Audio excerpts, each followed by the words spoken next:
We are live. We are live. Welcome to welcome to college football's peak around the corner with your host, Greg Pflugar. We cover everything in college football because we love everything in college football. And if you do as well, please subscribe to our channel. Smash the like button if you like our content. Share the video with your family and friends. Make sure you ring the notification bell because we can come on live at any time. In the month of August, especially in the month of September, October, November, as we cover everything for the 2026-27 college football season. If you want to support this independent national college football's Rebel Outpost with a donation, help us keep the lights on and grow the channel, just hit that $sign where you make your comment, and I will get to your super chat as quick as I possibly can. Welcome everybody into the studio that sits on the corner, the very corner of Keith Jackson Parkway and Kurt Gowdy Avenue. Do not be afraid. Do not be afraid to become a legend with your comments and with your phone calls. We have got a stacked show today. It is absolutely stacked.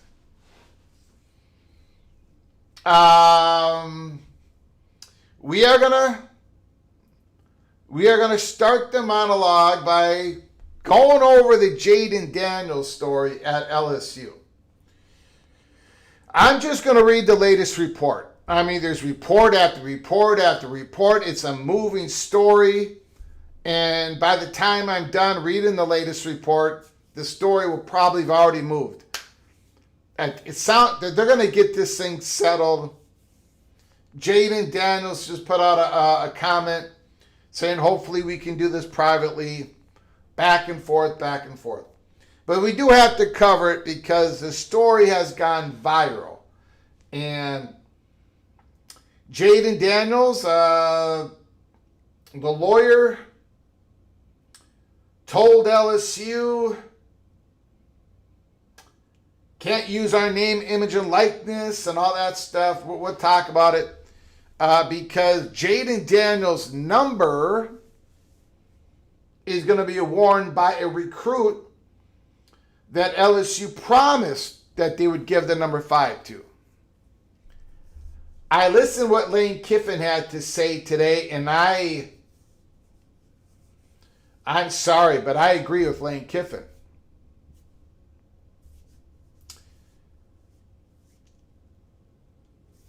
I agree with Lane Kiffin. Let me know what you think when we go through the story. I really don't know how, I don't know how Lane Kiffin could have treated this any differently. But let me know how wrong I got it and Lane Kiffin got it during this live show. And then we're going to talk about the Big Ten. The Big Ten's next worry, their next hurdle, and it has to do with the next media rights negotiation. John Wilner put out a great article from the Mercury News yesterday, and we're going to cover some of that. The Big Ten, are they in a bind because of the NFL? Fox not renegotiated with the NFL. And it's all going to come to a head in 2029.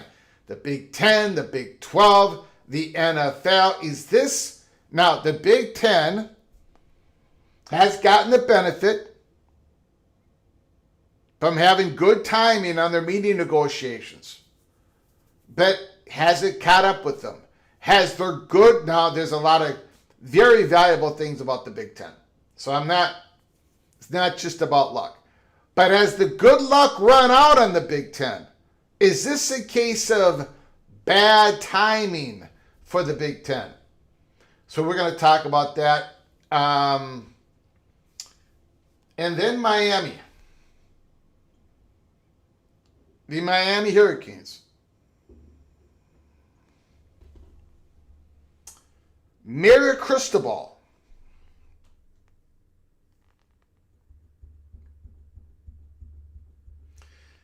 Did he just speak up? Did a head coach speak up, stand up for his Miami Hurricanes conference realignment sovereignty?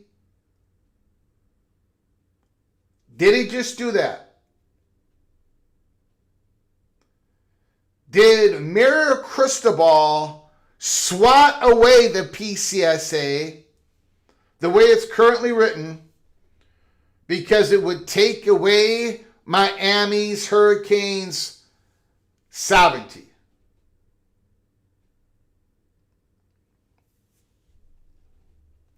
You know what? I think he did. We are going to go through his comments. And there is one sentence in there that for me, personally, I said, yeah, that's it. That is what Mohr Cristobal is. He's talking about, he's probably talking about a few other things in his statements. But in my humble opinion, he's talking about Miami's realignment sovereignty, conference realignment sovereignty. Mohr Cristobal stands up for the Miami Hurricanes. And if it is true,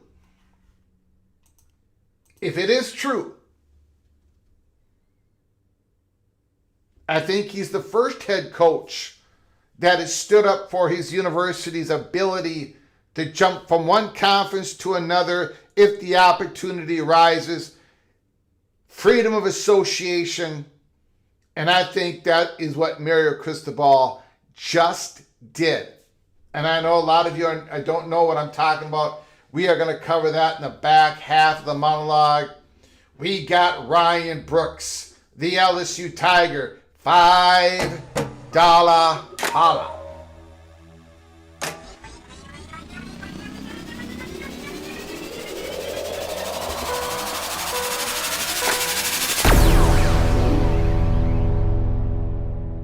Ryan Brooks.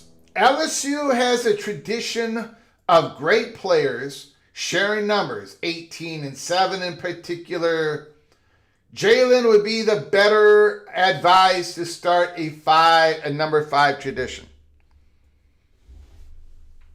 God, I keep forgetting that story. I'm sorry, Ryan Brooks. Who was the famous LSU Tiger football player in 1958? The name has completely gone from my head. Who made like the most... Who was LSU's famous football player in 1958?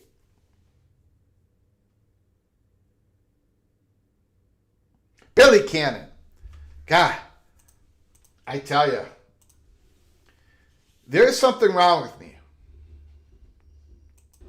I don't know if it's age. I don't know if it's because I am the original Minnesota moron. But I've talked about, I could not come up with the name Billy Cannon.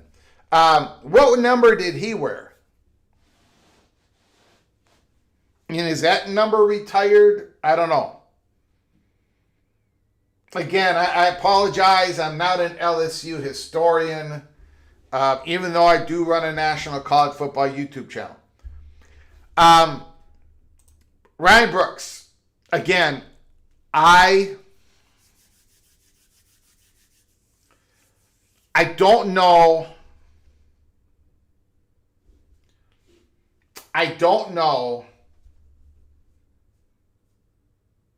just can't find any fault that LSU did here. I would love to. I would love to have the LSU Tiger fan base in the PATC family go after me. But I'm just not getting there. LSU's first Heisman winner, Billy Cannon. Yep, I could not come up with his name.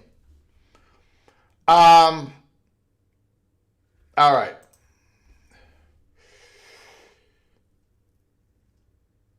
They don't need distractions this close to the season.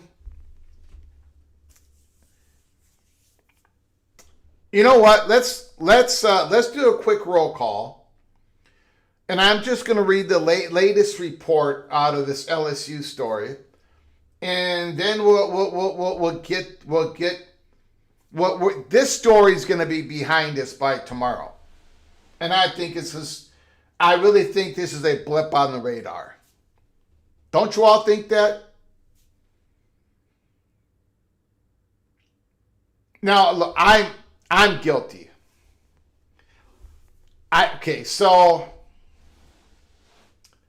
this is what's happening.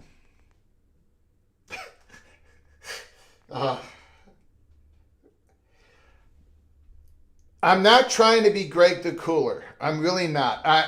It's embarrassing. I have embarrassed myself in front of all of you for the 4 years. I don't want to be number 5. But this is what happens to me. I become more and more and more and more convinced that I'm right. I'm always talking about you should never lack curiosity. I'm always saying that. When I run this show, I'm poking and prodding. But when it comes to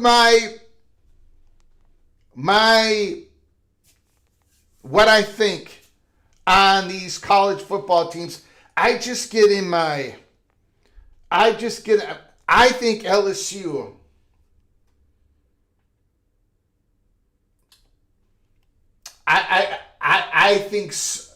I believe in this LSU team.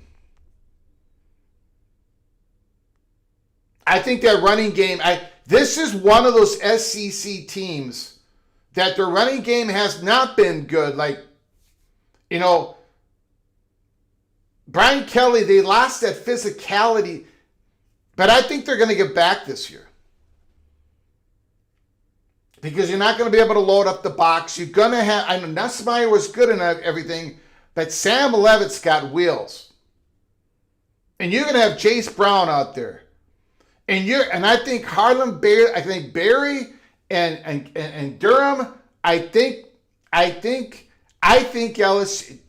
LSU is going to be real. So I get it when you're an LSU fan, you don't want any distractions.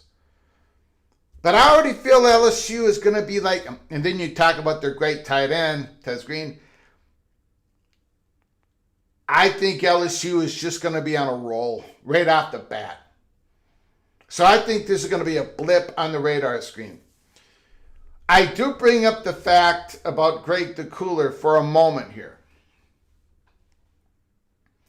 Because unfortunately, we are going to get to the LSU. We're going to go to that first. Then we're going to go to the story on the Big Ten's next worry. The Big Ten's next worry. And then we're going to go on the Mirror Cristobal story. But I want to give an example. I'm getting a little nervous. I'm going to be Greg the Gold, but my confidence is starting to waver a little bit. Call me the coward of the county. Let me give you all an example. Can I give you all a quick example, please? You remember, does anybody remember? Does anybody remember when I did the final Big Ten order of finish prediction?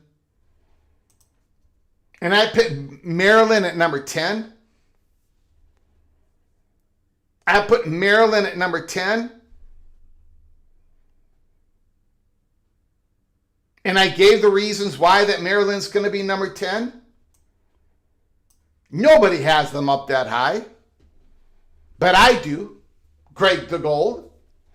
Well, it's not just about the development of Malik Washington. Really good quarterback. It's because I came on here and I said, that Maryland, they've got something that a lot of people would want. They've got 2 defensive ends that were freshmen last year that played great. They overproduced. And the Maryland Terrapins got them both back. Sidney Stewart and Zaire Mathis. And, well, breaking news. Zaire Mathis is out for the season. He just got injured. The Maryland Terrapins cannot buy any luck. And there was a moment there that I'm thinking, did Greg the Cooler just get activated again?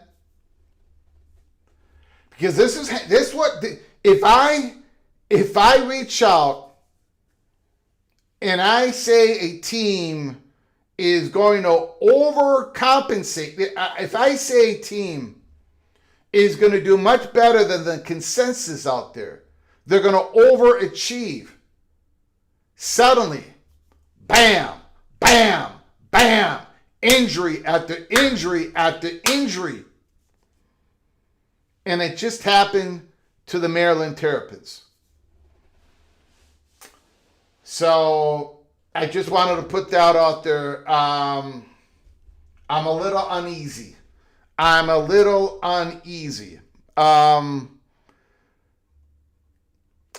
got OBD done.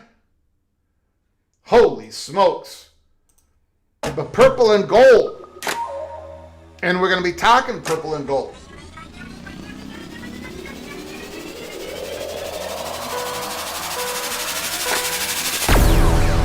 M back, number 20. Billy Cannon had the number 20. Is that it? Could that be it? Is that what you mean, OPD Dunn? First of all, I'm glad you're back, OPD Dunn. I was afraid that Rodney Richboard, OPD Dunn, Go Black 45, Ryan Brooks, I was afraid that all of you were upset with me because I'm so optimistic about LSU. I thought that was probably the reason why Opie said, I'm gonna push the fat guy from Minnesota aside until we get in the middle of the season and we see that LSU is performing at a high level, because I cannot stand this guy's optimism about the Tigers anymore. So, Opie, I'm glad you're back, because I was getting afraid that you had basically said, that's it. And Rodney Richboard. And Go Black 45. Now, Ryan Brooks, I think Ryan Brooks truly believes that this is the year for the LSU Tiger. Opie, I'm glad you're back. I appreciate it, sir. Thank you for the $10 holler. Your generosity is incredible. Thank you very much. Number 20, I think you're meaning number 20 is Billy Cannon. I couldn't even remember his name. I remember 1958, but I can't remember the guy's name. Something wrong with me. I'm telling you, there's something wrong with me. Thank you, OB Dunn. I appreciate it. Preston from Greensboro, North Carolina. $5 holla.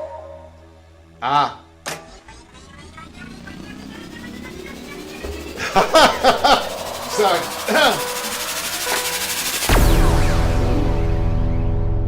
Caleb Jackson, a running back. Now, Caleb Jackson, didn't Caleb Jackson come from, oh man, my mind is gone.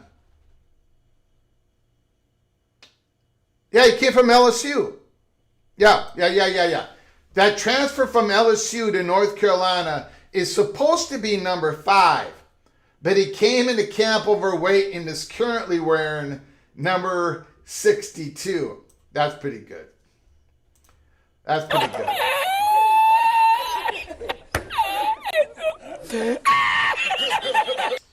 My number in camp would be 178, Preston from Greensboro, North Carolina. That is pretty funny. I think LSU's running game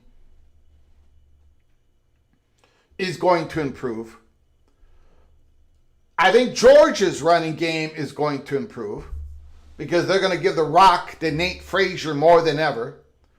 And I think Alabama's running game has to improve, but not enough. It's just going to be, it can't get worse. I do not have any optimism about Alabama's running game, but I do a little bit with Georgia and a lot with LSU. Preston from Greensboro, North Carolina, cannot wait for that August 29th game. North Carolina, TCU, we're going to be doing a watch party here. Watch party. And it's going to be one of the 7 games that we pick against the spread, and that day is coming up soon.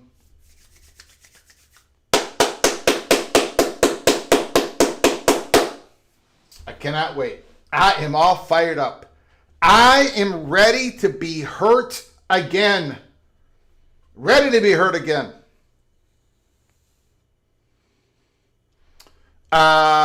Okay, I'm just babbling on here.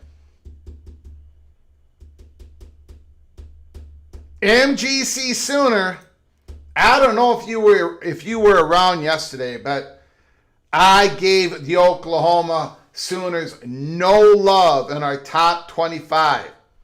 No love in our top 20. Bruce Harris was here, and he gave me an elbow, a couple of elbows. Run the ball. Jayden Ball. Yeah. Well, Jayden Ball was spectacular last season, and they're going to have a better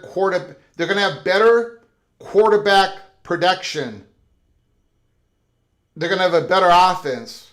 Jayden Ball, I've already said it, he's going to run over 1,400 100 yards for the Gators this year. Buckle up. 1958. Well, I've heard that story 1,000 times. I couldn't remember the guy's name. You remember 1958 from your elementary school years? No, I have read a lot of college football books in my life, and I have forgotten about 90% of what I read. But coming from Greg the Gold tells you everything you need to know. We'll see. We shall see. I think it's Greg the Gold this year, MGC Sooner. I think it's Greg the Gold. Jayden Daniels, let's get to it, ladies and gentlemen. USA Today. Now, this is the last story that I think has been reported in the afternoon. I think it has all the updates in it. Jayden Daniels hopes issues with LSU are worked out, handled privately. Jayden Daniels has spoken out on the recent controversy between him and his alma mater, LSU. In a statement posted on his Instagram story Thursday, August 13th, the former LSU quarterback said he hopes the issues between both parties can be handled privately. Well, it should have started out being handled privately. I don't know why this came public. Anyways, Daniels sent a cease and desist letter to LSU obtained by USA Today Sports, stating that the university is not authorized to use his name, image, or likeness in any capacity. I just don't think that's true. I think that it's been well established that, yes, these schools can use your name, image, and likeness. For the far as the eye can see, being part of the football pro, I think that's well known. Anyway, that is my perception of it. I've heard people talk about it as well. That is a given. It is an absolute given that LSU can use his name, image, or likeness. Anyways, per the letter, Daniels claims that LSU's rights to his NIL expired 180 days following his final college game. Maybe that's the truth, but I have never heard of this. I have never heard of this. Maybe I'm wrong. Let me know if I'm wrong in the chat. I have been locked in a training camp, and that's been my number one focus. I have a lot of gratitude for my time at LSU. I'm proud of what my teammates and I accomplished there, Daniels said in a statement on social media on Thursday. Obviously, there are issues to be worked out between my team and LSU. My hope is that it will get done privately. And then he talks about how his personal focus is with the Commanders, the football. Though the jersey number is not specifically mentioned in the letter, ESPN reports the dispute between Daniels and LSU centers around the Tigers' sophomore cornerback DJ Pickett's number change from number 3 to Daniels' number 5 that he wore in his first 2 seasons in Baton Rouge. The Daniels family, now again, DJ Pickett was told when he got recruited that he could wear number 5. And that was from the former regime of Brian Kelly. The Daniels family is deeply disappointed and feels profoundly disrespected by LSU's decision to give Jayden's number to another player, Daniels sports spokesperson said in a statement in the letter to LSU. Jayden and his family had every reason to believe his number would remain a meaningful part of his LSU legacy, honored and protected in recognition of his extraordinary contributions to the university. Now, the family had every reason to believe, but what does that mean? Was that written in a letter? Was that a verbal commitment? Was that part of some sort of agreement that nobody else could wear his number 5? I'm just asking the questions. I do not know. Jayden made it clear that he did not want his number given to another player. And he believed his wishes would be respected. So they were wishes. It wasn't approved. It wasn't agreed upon. His Heisman Trophy winning season and everything he accomplished on and off the field cemented his place in LSU history. To see his number given to another player is incredibly disappointing and feels like a failure to honor the significance of what Jayden accomplished at LSU. Pickett is the first LSU player to wear number 5 since Daniels left for the NFL following his Heisman Trophy season in 2023. Pickett was promised by the Tigers' previous coaching staff under Brian Kelly that he could wear the number 5 at LSU in his recruitment. Kelly declined to comment on the story. So, again, put down your opinion here on what you think. But Lane Kiffin went out there today and he said there was an agreement with the player that was recruited before I got here that he could wear the number 5. According to earlier reports, obviously Pickett, players on the roster, the coaching staff is supporting Pickett. And I think they should. Jayden Daniels was a great football player for LSU, won the Heisman, did not win a national championship when he was a quarterback, but he had a great impact on the program. But now he's a quarterback in the NFL. And even out of Daniels' own mouth, at least as far as I can see, there was no real formal commitment that nobody would be able to wear his number. Maybe, and I'm just throwing it out there, maybe LSU maybe they can retire the number after Pickett wears it and say, because of Jayden Daniels' great football playing here, we will retire the number. I do not know the history of LSU retiring numbers. But overall, I don't know, did Jayden Daniels, did his lawyers communicate with LSU a bunch of times before they came out public today? Because it seems kind of odd that Jayden Daniels' lawyers and everything came out public. I mean, they did what they did. And then suddenly Jayden Daniels is saying, I think hopefully we can handle this in private. I think Lane Kiffin spoke correctly. And that is my take on this. I do think, though, that this is just going to be a blip on the radar screen. I think this story is going to be forgotten, at least when it comes to this football season. Let me know what you think in the comment section below the video. I do not know if he does or not.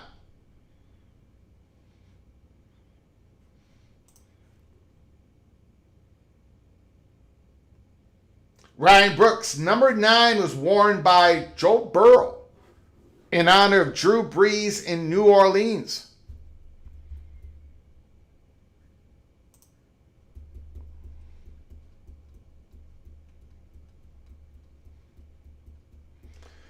Ryan Brooks, I saw an article where he's mad that number 9 isn't worn and that they are treating Burrow different than him.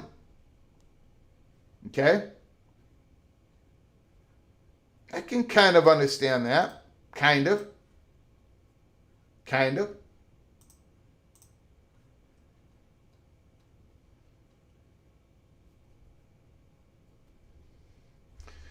Rodney Richborg, LSU Tiger, already crawfishing because of the backlash. Is that what we're calling it? I can see that.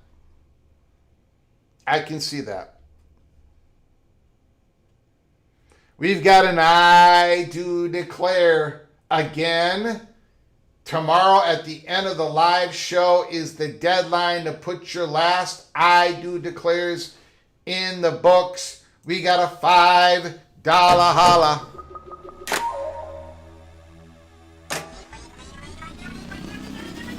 Wow.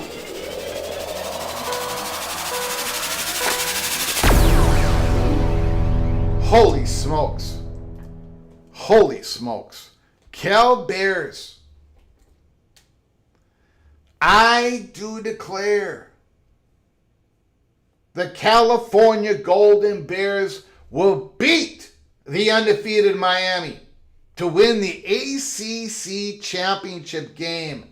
Wow. So California is going to beat a 12-0 Miami to win the ACC championship game. Well, that's going to be a valuation of 5 points. Because they beat Miami, that would be a 4 or 5 anyways in the ACC championship game. But you are Miami has to be an undefeated Miami. So Cal Bears is going for it here. 5-point valuation. If Cal Bear gets that right, he might win the whole thing. He might win the college football PATC I do declare world champion. Thank you so much, Cal Bears. I appreciate it. We are going to get that booked in. And after the show on Friday night, like the Saturday live show, we will have the final I do declare predictions all written up. And it's all going to be official. And it's going to be fun to follow all of this during the season. Thank you, Cal Bears.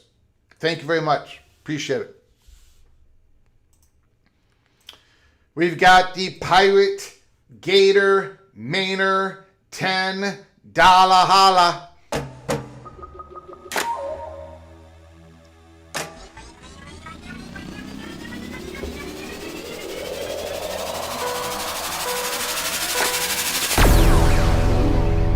By the way, I love those throwback Steve Spurrier Florida Gators uniforms. With the F, with the circle. I wish I had a picture here. If anybody has the picture of the throwback Florida Gators uniform, if you have time, send it to me on my DMs here, and I'll show it during the live show. Absolutely beautiful, Kenneth Mohr. Absolutely gorgeous. Also, if we're talking about uniforms, those Tulane uniforms are beautiful. I don't even know how to describe it. I think I'll be able to find that one later on in the program. So Tulane has come out with new uniforms that are absolutely spectacular. And I think that it should be their brand. It represents the university and the city of New Orleans beautifully. So I love Tulane's new uniform. I love Florida's throwback uniform. Anyways, Kenneth Mohr, $10 holler. No player is bigger than their school. Even patron saint Tim Tebow's number 15 is retired by the Gators. Thank you, Kenneth Mohr. Appreciate the $10 holler. Appreciate it very much, sir. All of your generosity. Thank you, Mr. Mohr. All right. And Mohr, if you've got a picture of that, an image of that throwback, I don't know if you like that throwback or not. I absolutely love it. I don't like all throwback uniforms. I think some of it doesn't work. But that Florida Gator, that is beautiful. If you've got that, Kenneth, if you got time, can you send it to me during the live show? I would appreciate it. Okay. So we've hit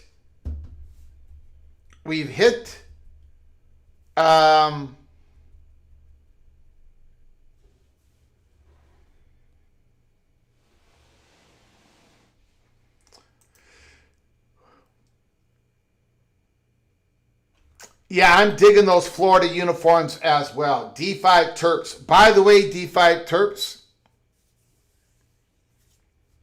I don't know if I owe you an apology or not, but Zahir Mathis is out for the year. Your great defensive end. Right after I propped him up on a live show, right after I talked about him,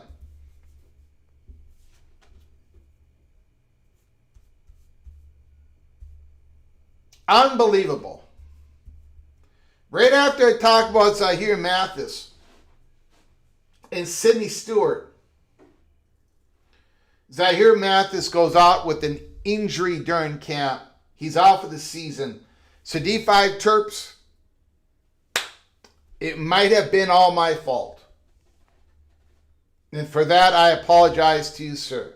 For that, I apologize. All right. On to the next. The Big Ten.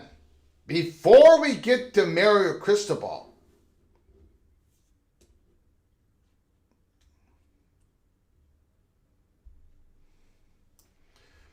D5 Terps. Yeah, of course. Fortunately, yeah, of course.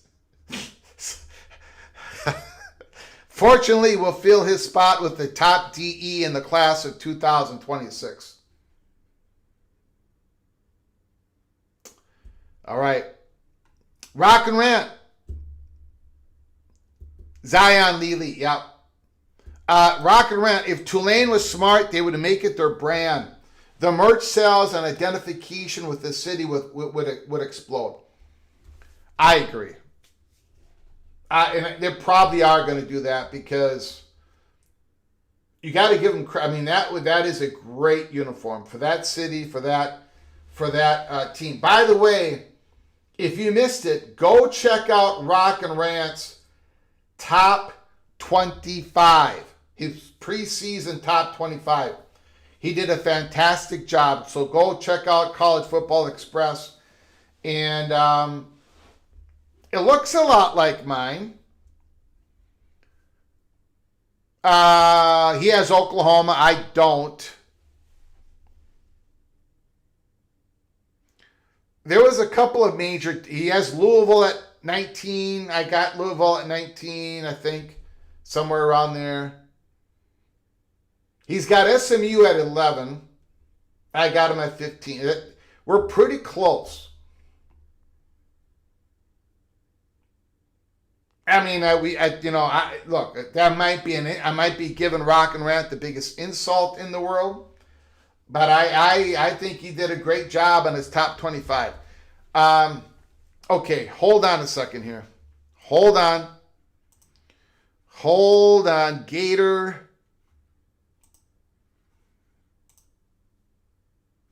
Oh, man, look at that. Rock and Rant, you might want to look away. All the Seminoles in the house. Mohr Simmons, you might want to look away. Florida Gators throwback uniforms. That is just beautiful. Absolutely beautiful.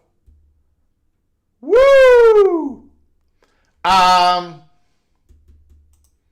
Now, I got a question, though. I got a question for Kenneth Maynor. Are they going to, how many times are they going to wear that? Is that just, are they just going to wear that one time? Or is that going to be part of the mix during the season?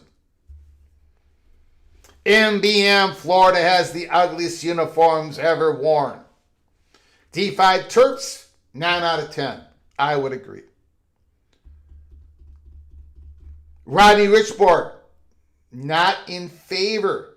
Mama Duck, they are nice. Okay, let's talk about the Big Ten here. The Big Ten, their next worry.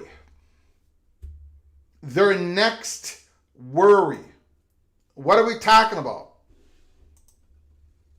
On media, college sports will feel the sting of Fox delaying the NFL negotiations. The NFL wanted to overhaul its broadcast contracts several years early. That plan is on hold, it appears. John Wilder, Mercury News, on Thursday evening, the NFL's push to renegotiate its media rights agreement came to an unofficial halt. A twist that carries sweeping implications for college football and basketball, conference media rights deals, and perhaps the next round of realignment.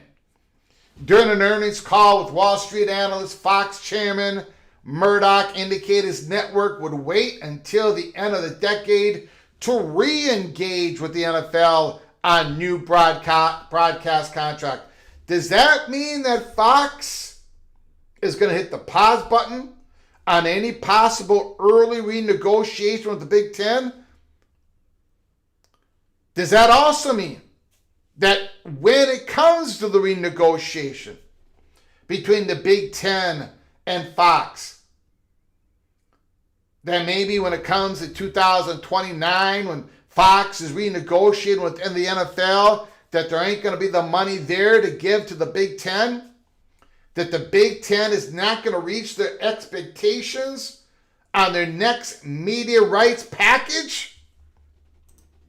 In the advance of the season, back to the Wilner article.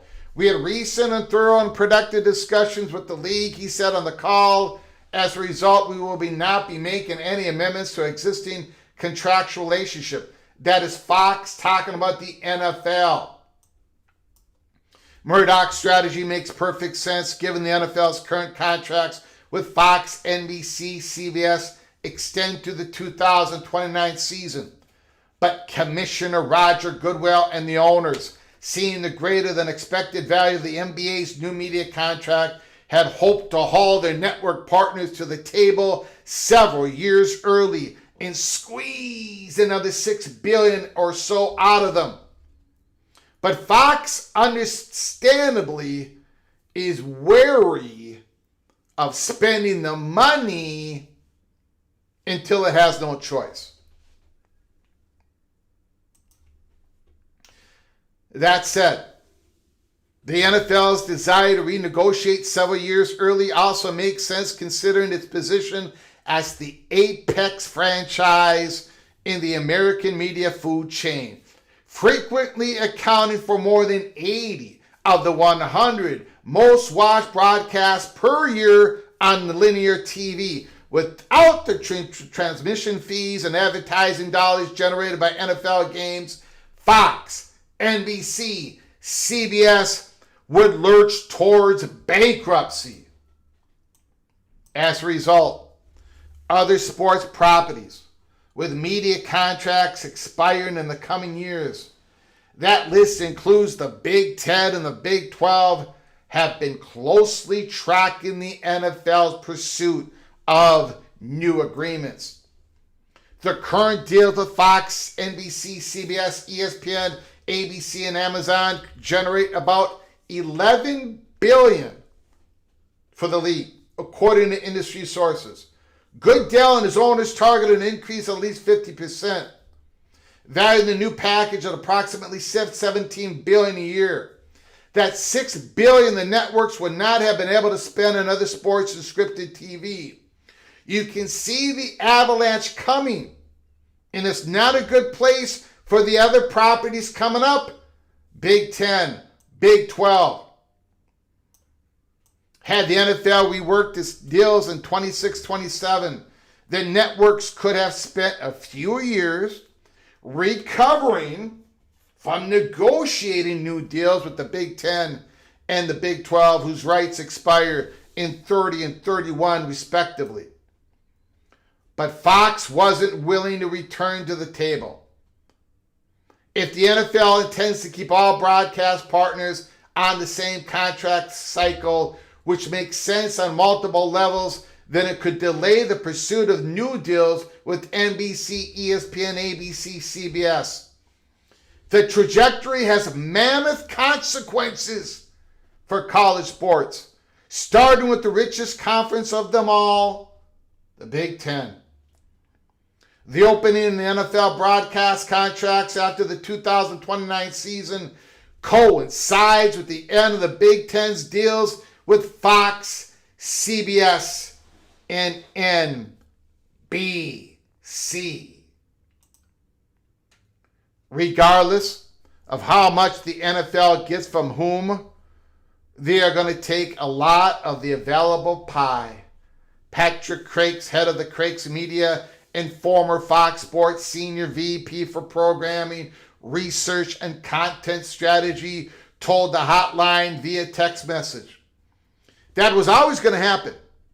However, what that exactly would have been, would have least been a known if the deals were redone this year. Now, what the NFL takes in 2029 is a known unknown. You know they're going to take a lot.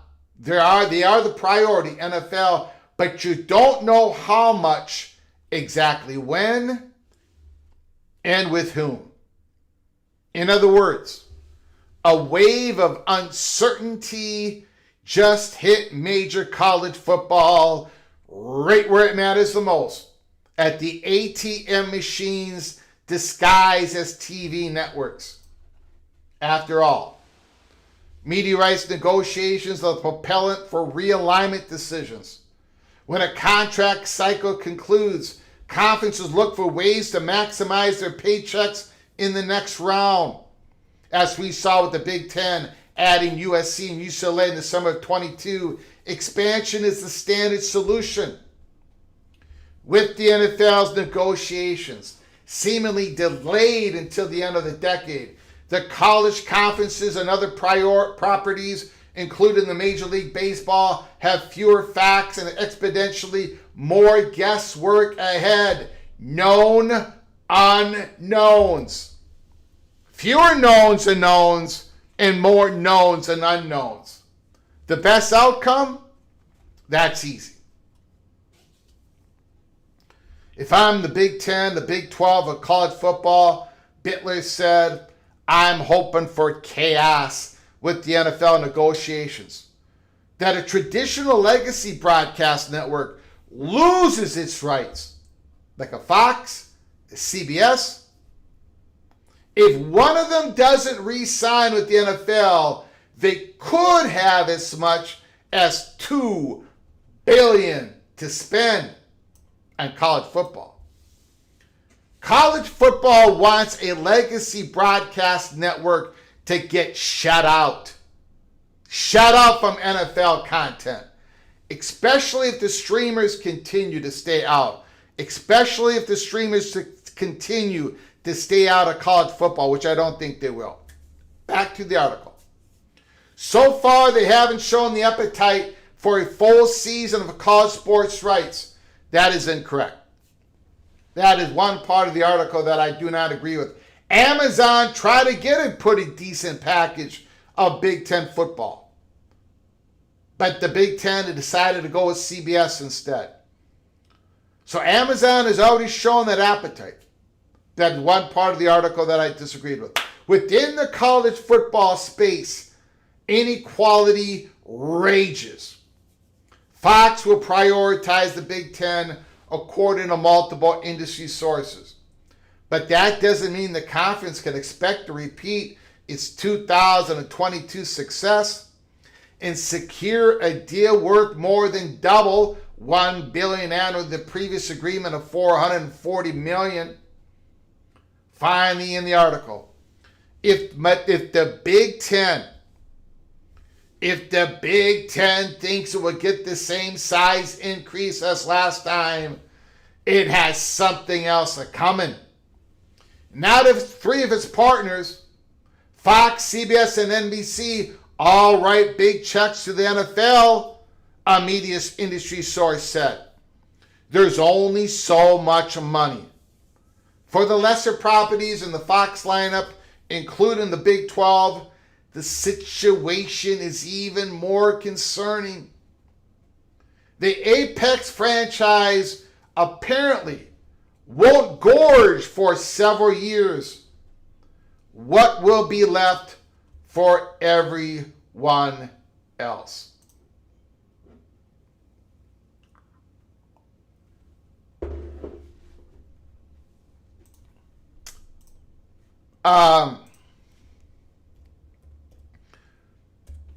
Fantastic article written by John Wilner of the Mercury News. Let me know what you're thinking on that. I'm going to give you what I think here. I got to check something real quick here. So give me a moment. I do think this is something that the Big Ten, the timing is not working out for them this time like it did last time.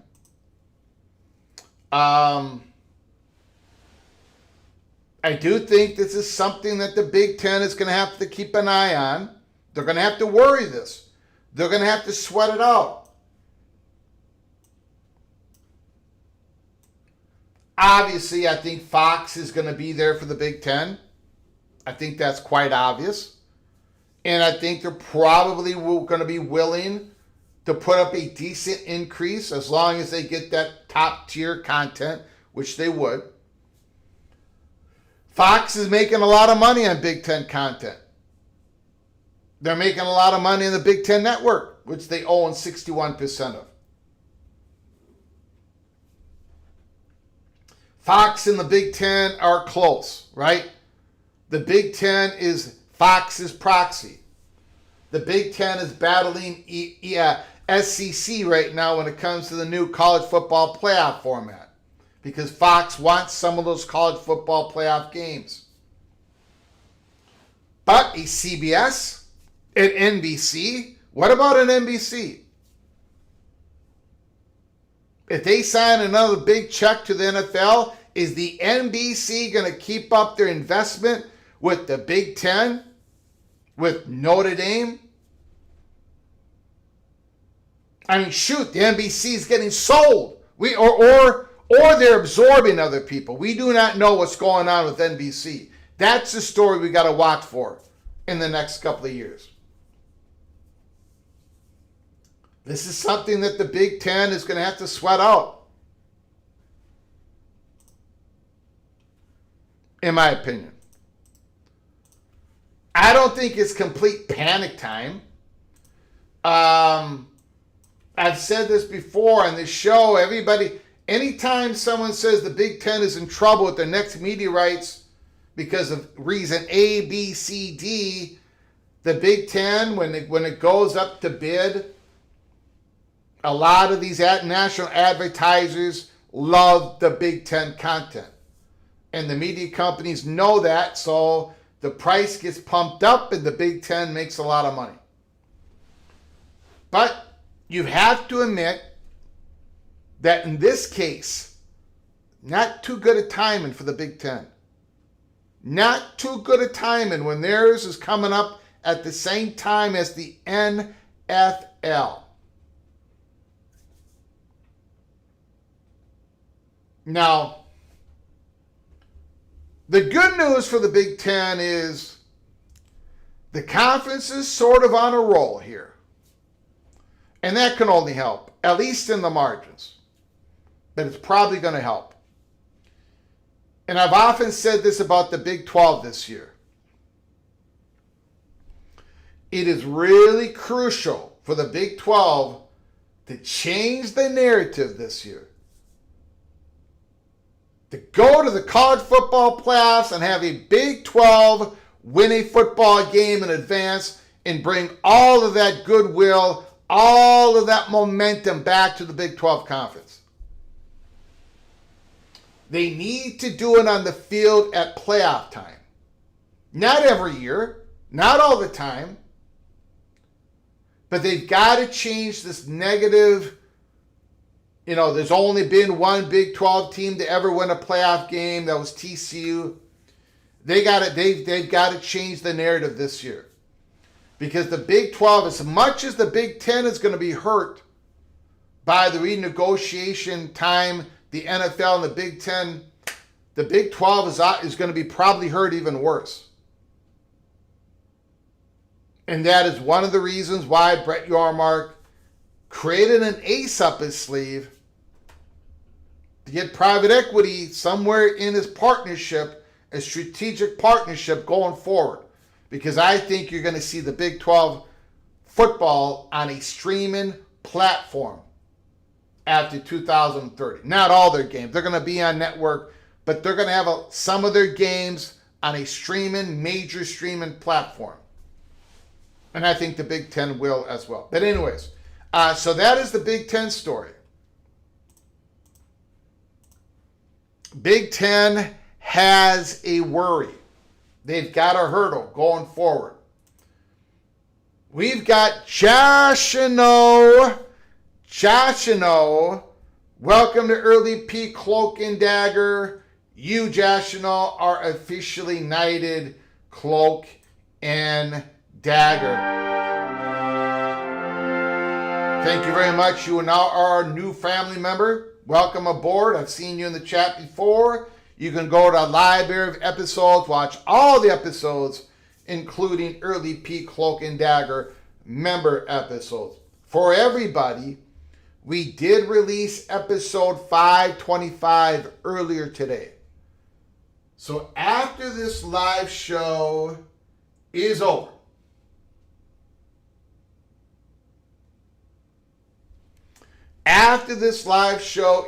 go make sure you check out episode 525. The leak that potentially killed the college football playoff of 20 teams. Go check it out. I'm not going to be covered on this live show because we've got so many other things to talk about here. But go check it out. Thank you, Joshino. I appreciate you becoming a family member here at Peek Around the Corner. Welcome to the family. Welcome on in. All right. Wonder if we see the value of the Redbird Capital come negotiation time for the Big 12. I think Brett Yormark would like to see that. Yep. D5 Terps, Amazon will come with the bags. John Uzi, the Big 10 will add Miami, which will help. John Dry, Texas Tech should win the Natty. All right. Okay.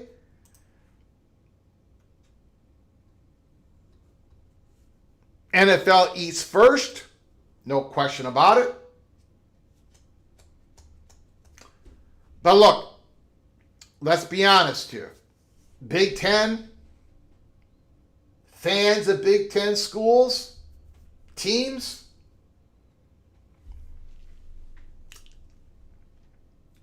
this is something that the Big 10 is going to have to worry about.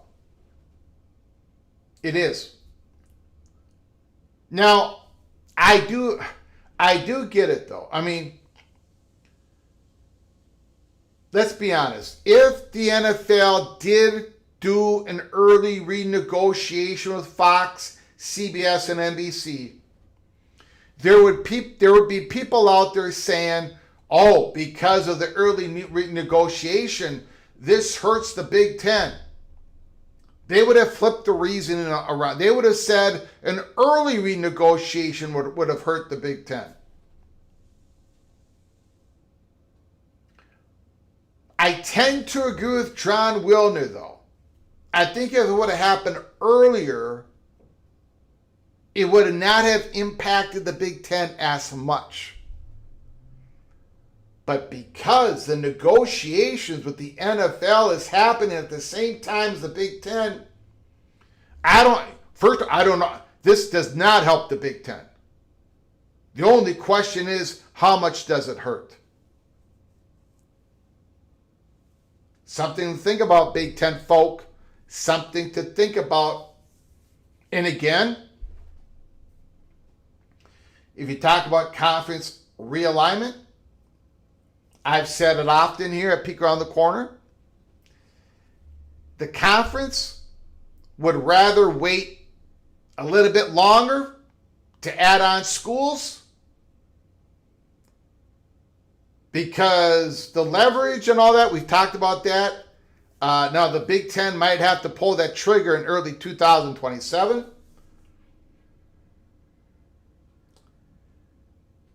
Overall, they'd rather wait. And not knowing now that whole NFL thing, man, there's a lot of variables to all this. Economics, world economics, media partners, potential new streaming partners, the PCSA, the new Congress, the politicians, the relationship between the schools and the conferences. So let's get to the Miami Hurricanes. Let's get to the Miami Hurricanes. Holy smokes. Massive super chat by OPD Dunn. Just a few days ago, I thought OPD Dunn was pushing me to the curb because of my positivity on the LSU Tigers. Because let's be honest, OPD Dunn does not believe in Greg the Gold. He has seen me fail over and over and over again. And OPD Dunn needs to see it to believe it. But Opie, you are going to see it and you are going to believe it. OPD Dunn, massive, massive super chat. Holy smokes.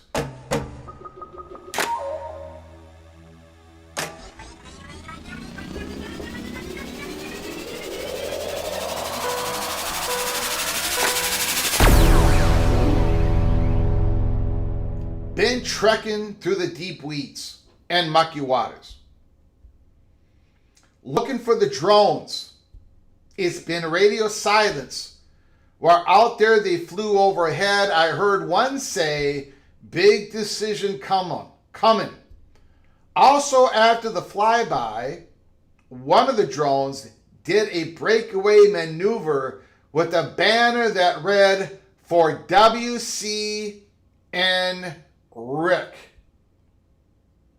For WC and Rick. I don't know if that's a personal message or if that's Rick, our caller. I don't know what WC and Rick means, OPD Dunn. But I do appreciate the massive super chat, your incredible generosity. Thank you, OPD Dunn. And it's nice to see you back.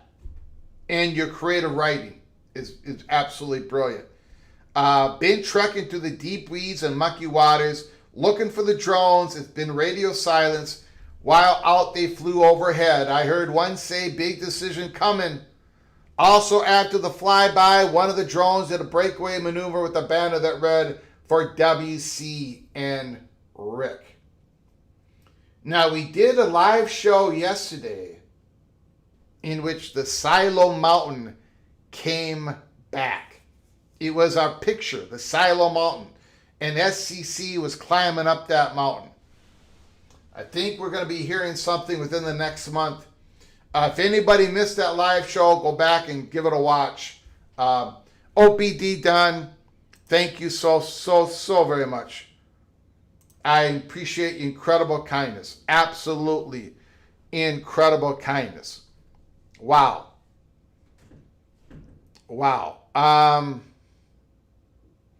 Mama Duck, I never had a doubt, Greg. You never had a doubt about Opie coming back? I thought he was gone. I thought he was mad about my positivity on LSU. What? Big Ten worry? Not likely. Tony P has the controls. I think it's something to...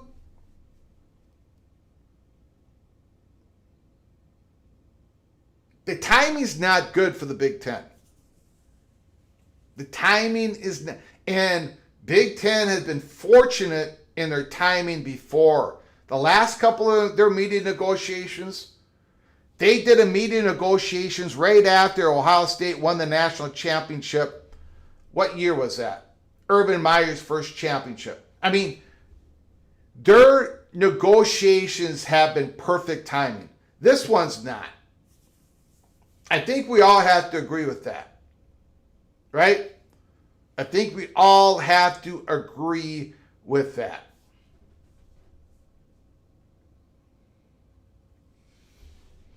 Better get your ratings up like the SEC has. Like, don't BYU football. The Big Ten doesn't need the ratings to be as high as the SEC. I think it would behoove the Big Ten not to have such a large gap as it was last year. That I agree with, but they do not have to have the same numbers.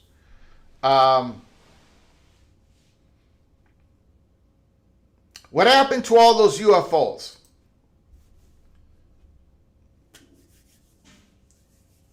They're up there. That is a show for another day. They are absolutely up there. Preston from North Carolina. Yogi Buck says that is not true. I'm not sure what I got wrong. Let me know, Yogi Buck. Let me know what I did not get right. OBD done, $10 holla.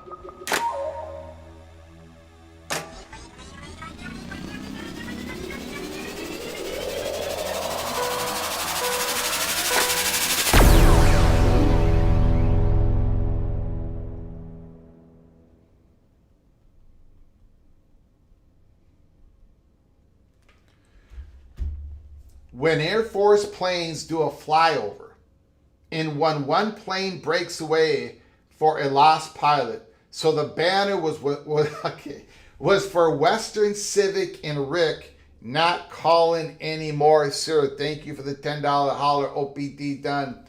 So I got the Rick part. I could not figure out the WC Western Civic. I don't think Rick is done.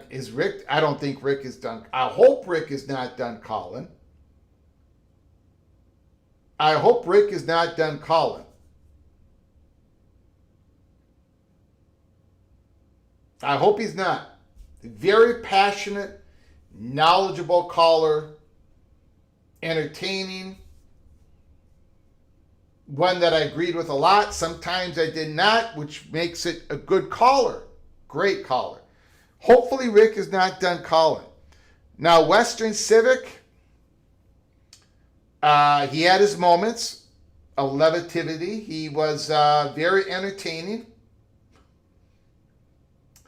I think Western Civic might be done. I'm hoping Rick is not done. And if I did anything to offend Rick, I apologize. Hopefully I did not do anything incorrect. Sometimes people take what I say, too seriously, or they get offended. I apologize to anybody that I offend. Let me know in the chat if I offend you. Thank you so much, OPD Don. Thank you for the $10 holler. I appreciate it.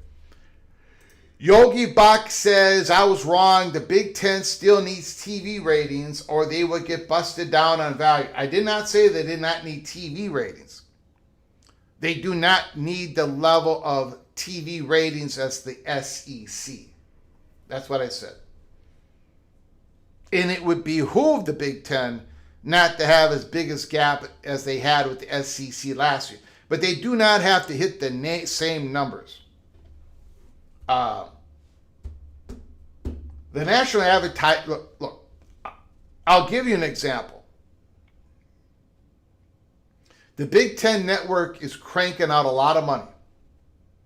The Big Ten schools are making a lot of money off the Big Ten network. That is third-tier content with a little bit of some tier one football content, sort of some basketball good content, but mostly it's third-tier content.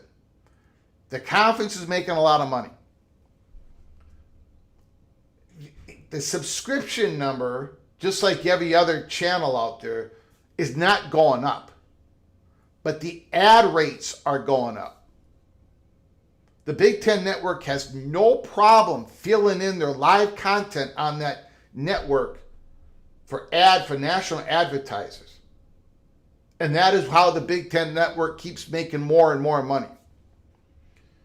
So it's just, that is the canary in the coal mine. The Big Ten Network is the canary in the coal mine, and the canary is singing very good. But for the Big Ten to keep up with the SEC, you know, they can't have that gap that we saw last year. Not to go on forever. But the Big Ten doesn't need to see the same number as the SEC. And that's been proven over the last 30 years. That was my point. All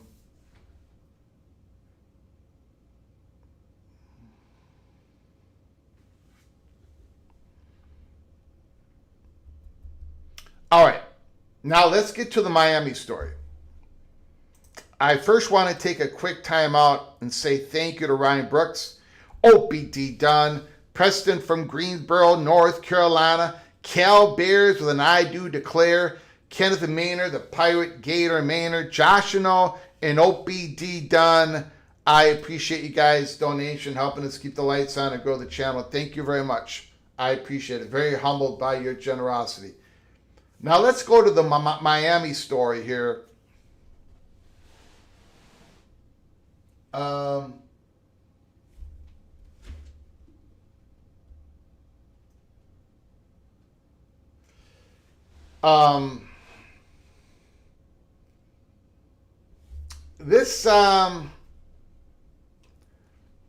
I found this kind of interesting, and I'm guessing that a lot of you did not see this. Now, many of you, and I don't blame you for a moment. But many of you are going to say, Greg.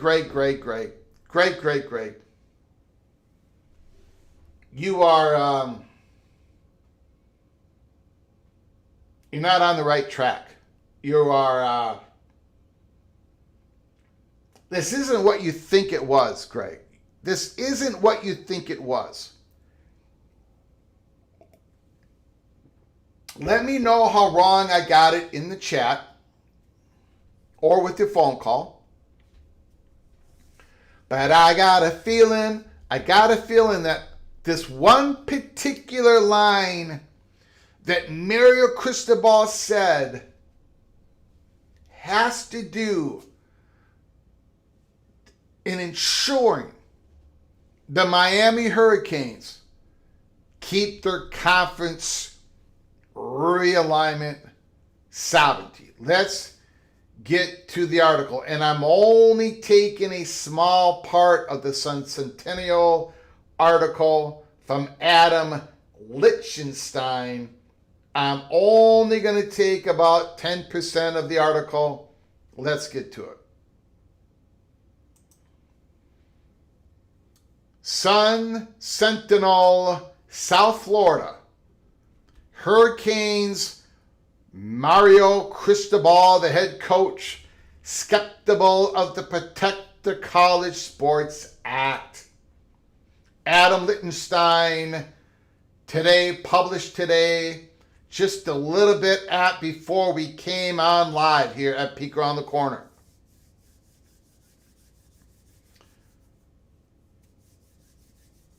Coral Gables. On Saturday, the Senate failed to bring the Protect the College Sports Act to the floor for a vote. As a result, the bill won't be voted on until September at the earliest, if it ever reaches the floor. If it ever reaches the floor. The proposed bill would make several major changes to the college sports landscape, including putting a limit on conference realignment, putting a hard spending cap in place, restoring transfer restrictions, and allowing potential pooling of media revenue. But Miami's coach, Mario Cristobal is skeptical about whether the bill would actually protect college sports and whether the bill would be advantageous for the University of Miami. A lot to unpack, I would say, Cristobal said after the bill failed to reach the floor. And I would say that there's hints of an effort to resolve some things, but if it really is something to protect college sports, it should be about equality and parity, and I don't sense that at all. And I think there's a lot of work to be done, because at the end of the day, I'm not for anything that puts Miami at a disadvantage.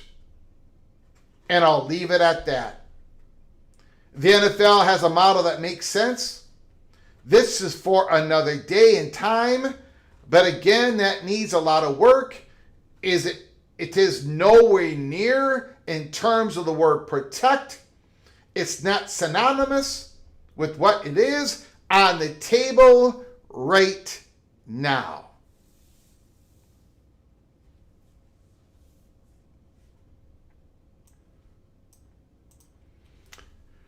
Great. What are you talking about? What are you talking about? That has nothing to do with Miami, with Mario Cristobal protecting Miami's conference realignment sovereignty. I think it does. I think some of it had nothing to do with it, but there was one line in what he said. One line that I don't think was about anything else. Look, first of all, and I got to be careful here.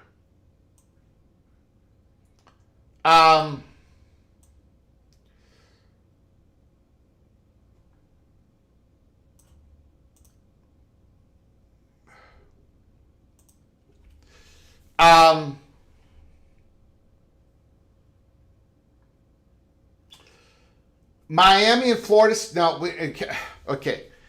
So I have reported here at Peek Around the Corner multiple times over the last 2 weeks. We had the Florida State money perch tell us that Florida State feels pretty good about the SEC. They feel good that the University of Florida is on their side. There's a lot of Florida politics that are at hand. There is a lot of interest talking to House congressional candidates. I got more information today on something that's going on. I can't get into the deep weeds on that.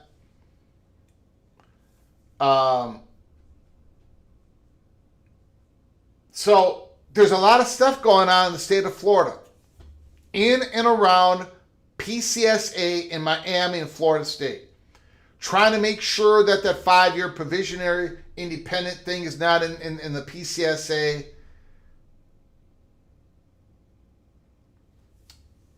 So Mario Cristobal, of course, knows all of that, what's going on at the University of Miami.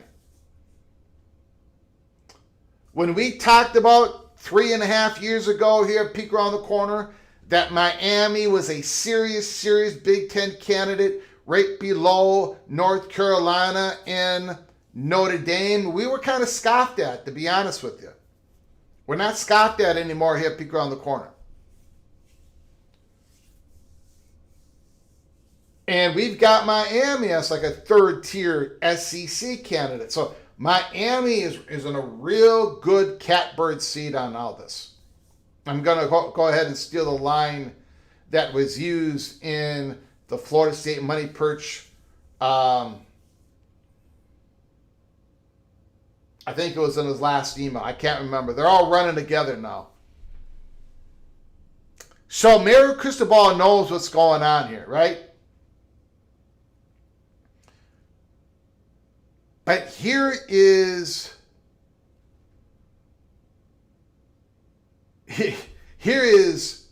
let me go through it real quick. One more time. And then I'm going to show you the line that I think has everything to do with Mario Cristobal defending Miami's sovereignty and not liking that 19-5 in Section 205 of the bill. A lot to unpack, I would say, Cristobal said, after the bill failed to reach the floor.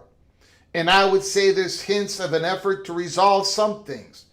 But if it really is something to protect college sports, it should be about equality and parity, and I don't sense that at all. So there's probably a part of Mario Cristobal that does not like the disadvantages of some programs versus others, some conferences versus other. Maybe he's talking about women's sports not getting enough equality. This could be a big, a lot of things he meant by that statement. All right? And then Mario Cristobal goes on and say, and I think there's a lot of work to be done. Because at the end of the day, I'm not for anything that puts Miami at a disadvantage. Nothing puts Miami at a disadvantage. Nothing. Nothing. Except 19-5.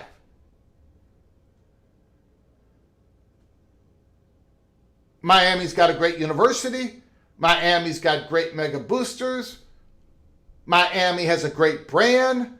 Miami's got a great history. They're not a blue blood because I don't want to get into all that, but a blue blood for me is something between 1930 and 1990, a football program that built this sport to being the second most popular sport in the United States, and if you were not, but Miami is a brand now, an incredible brand, great location, great academic university, so many things going on.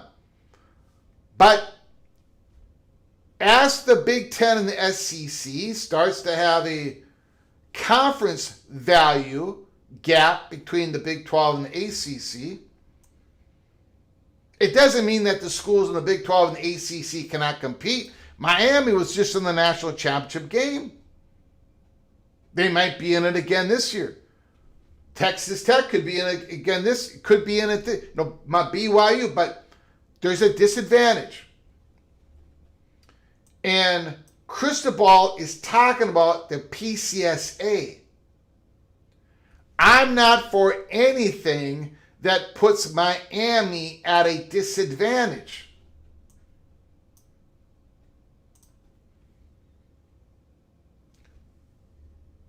So I think he's talking about the 19-5.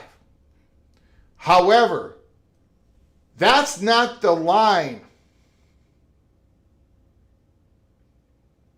That's not the line that convinces me that Mario Cristobal was talking about the 19-5. Not liking that in the bill. That is not what convinced me.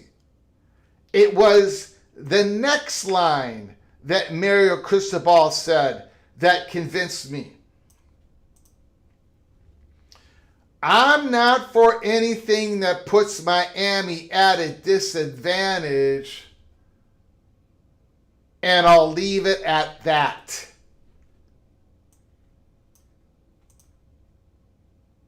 And I'll leave it at that. Because that is something that he cannot really touch. That is something that he knows that those couple of big mega boosters, the president of the University of Miami, some intermediaries that are working on behalf of Miami and talking to the SEC and especially the Big Ten. He says, and I'll leave it at that. If it was anything else, I don't think he would have left it at that. I think he would have gotten into more details. He did then he went on and talked about the NFL model. But he's not going to leave. He doesn't want anything to be a disadvantage of Miami in the PCSA. That's what he's talking about. He's talking about the bill. He's been asking about the bill. He's getting questions about the bill. He doesn't want anything in the bill that has Miami at a disadvantage. And I'll leave it at that. Come on. He's talking about the 19-5. In my strongly held opinion. If you share my opinion, put it in the comments section. If you disagree with me, put it in the comments section and give me a call. I think this is all rather interesting. Because it's a head coach. It's a head, in my opinion, and maybe I'm the only one with this opinion.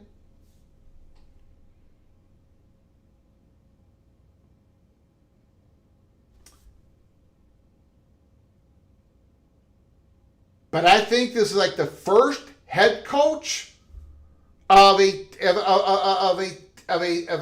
team that comes from a school that might have the opportunity to jump into the P2.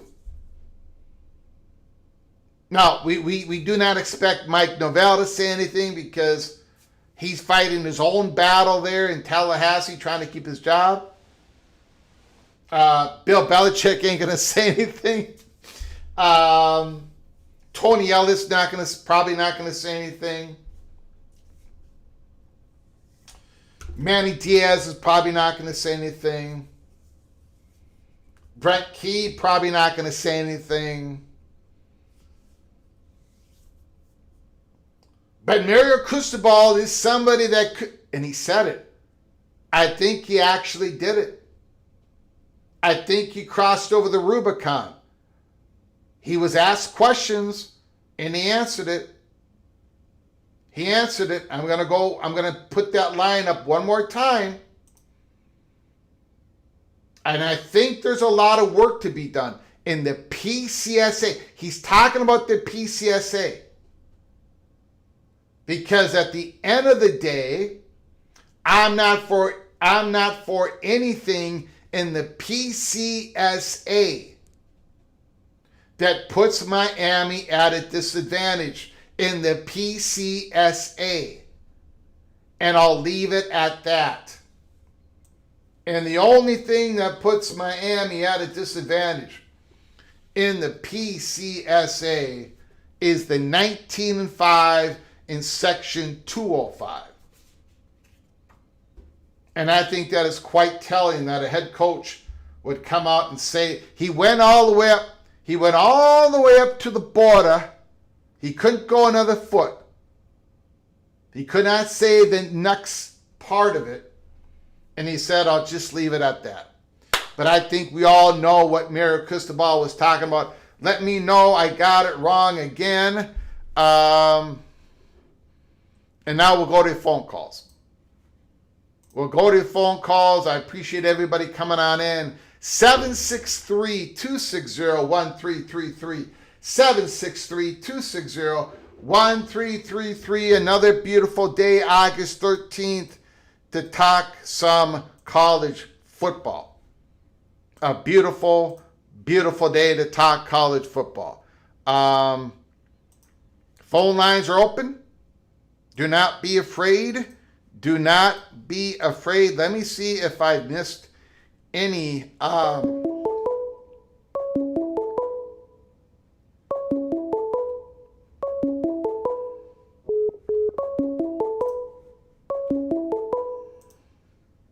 From Mohr Simmons. Mohr Simmons, the floor is yours. How you doing, sir? I'm doing great, man. One thing I would like to say is I don't think it's nothing really for anybody to say for as Miami head coach or FSU or Clemson or UNC. Mm-hmm. Deep down inside, I think everybody knows that 19-5 is dead. That's going to be a moot point. Mm-hmm. Now, I'm only speculating, but Miami being put at a disadvantage. If Miami, let's go say Miami going to the Big Ten.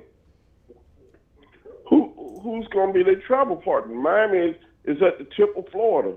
Mm-hmm. Who's going to be their travel partner? That's a lot of travel. Just to go into the Big Ten, I would say that's a disadvantage. Versus, it's a lot of travel. In the SEC. So, I mean, if they was in the SEC, I'm still looking at this from a vantage point, and I still say this: do not be surprised if the SEC. I know a lot of people gonna be saying no, it ain't gonna happen. Mm-hmm. But don't be surprised if they can get Florida State, Miami, lock down the state of Florida, get Clemson. Now the battle going to be, can UNC get out of them handcuffs? If not, then we go ahead and get Virginia Tech. That's it. Because at this point, if they want to go to the Big Ten, hey, that'd be good. That'd be good. But one thing I can say, the SEC will have 3 power football brands as well as baseball brands and track and field in the SEC. If they go that route, they won't miss a beat. They won't miss a beat. And I would go further and say this: if they add these 3 schools in, now we talking about a Power 1. We ain't talking about a Power 2 no more. We're talking about a Power 1. Wait a second. Time out. You're talking adding Florida State, Miami, and Clemson, right? Right. Okay. So you got 3 schools in the state of Florida. You got 2 schools in the state of South Carolina. And then you're going to add 1 more, maybe North Carolina. All right, go ahead, sir. Yeah, I'm just saying, that would be like a dark horse, because I know everybody still want to get UNC, but if UNC can't find the key to get out of them handcuffs, get Virginia Tech. Get Virginia Tech. They got a head coach. That football program will turn around. And at the end of the day, football is king in the South. Mm-hmm.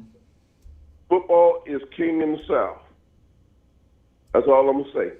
Also keep in mind the SEC is also trying to go international. Look, I know about this. Florida State, Miami, reach out internationally. I know that. Oh, that's all I'm saying, Greg. You have a good day. You got it, buddy. I appreciate it, Morris Simmons. Thank you very much. Thank you very much. Morris Simmons. Beautiful. Absolutely beautiful call. Florida State, Miami, Clemson, and a 4th school to the SEC. And that would...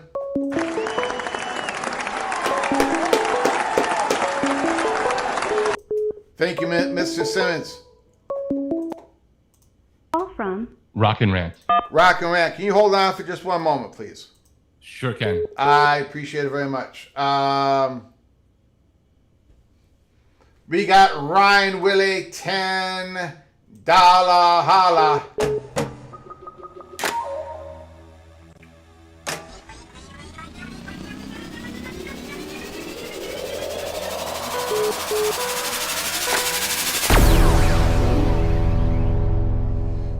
Greg, I'm calling on for a friendly wager. I'm no longer a member because I don't see any benefit to being a member, so you won't need to sing On Wisconsin, and I won't give gift memberships. If you did and then Ryan, and I'll follow it up with this.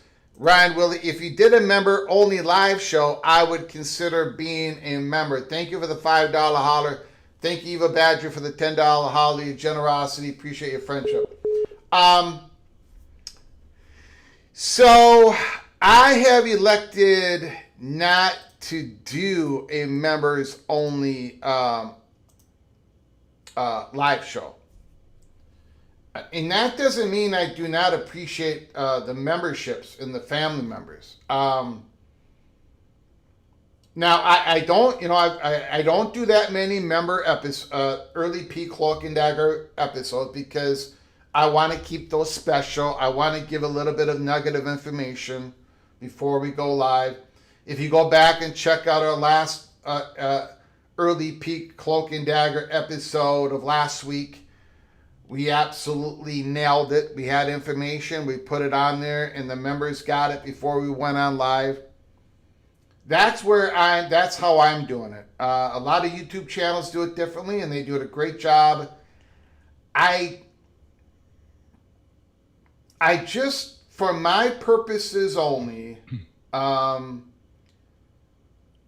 we do a live show almost every day, and it's a lot of moving stuff going.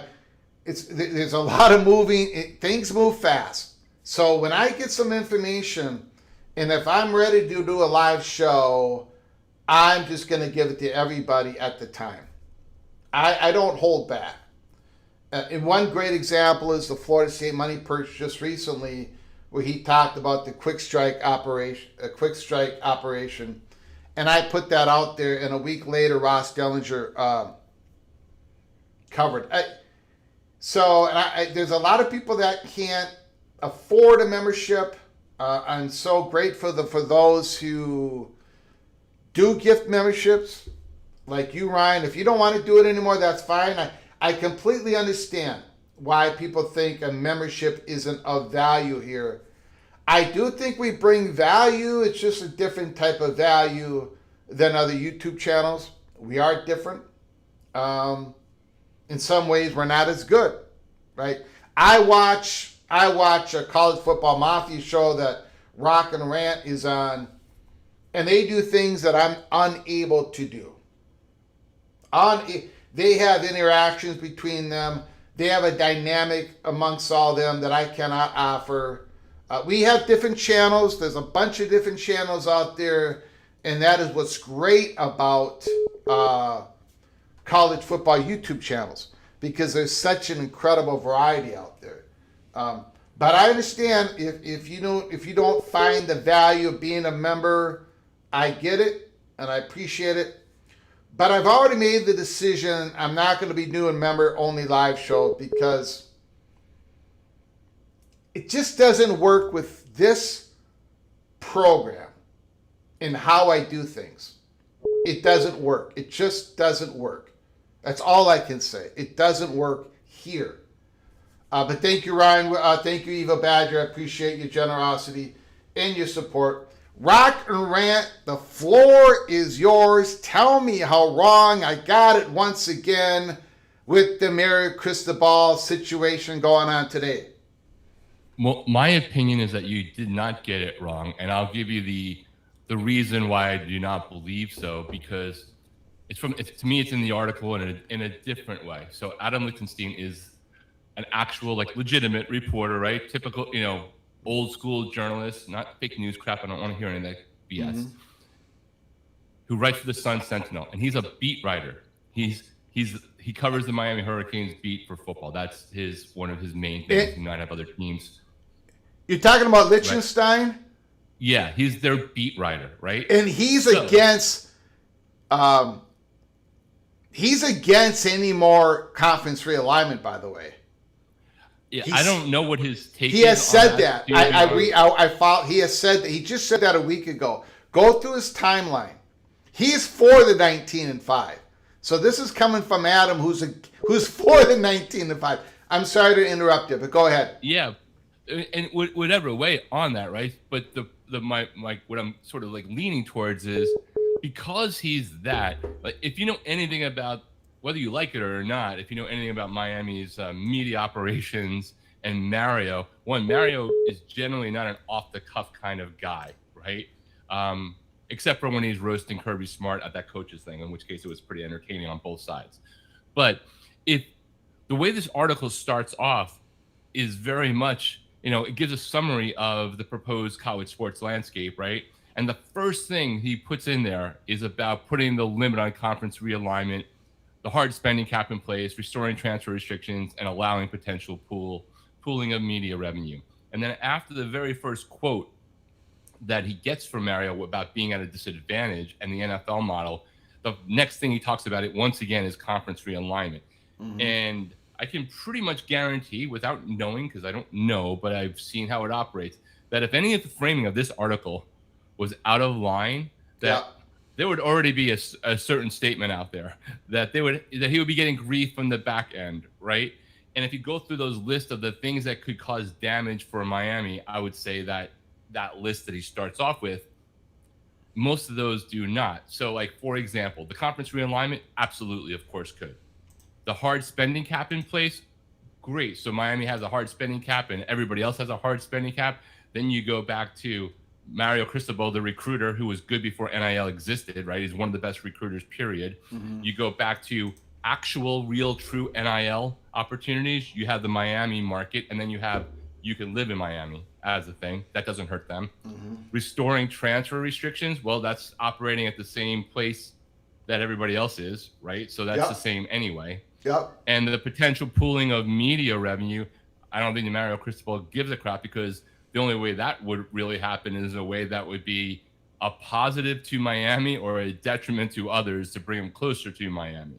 So the four things he lists in a regular reporter article, none of those, except for one, could possibly damage Miami. And if anything, the others are neutral to positive at worst.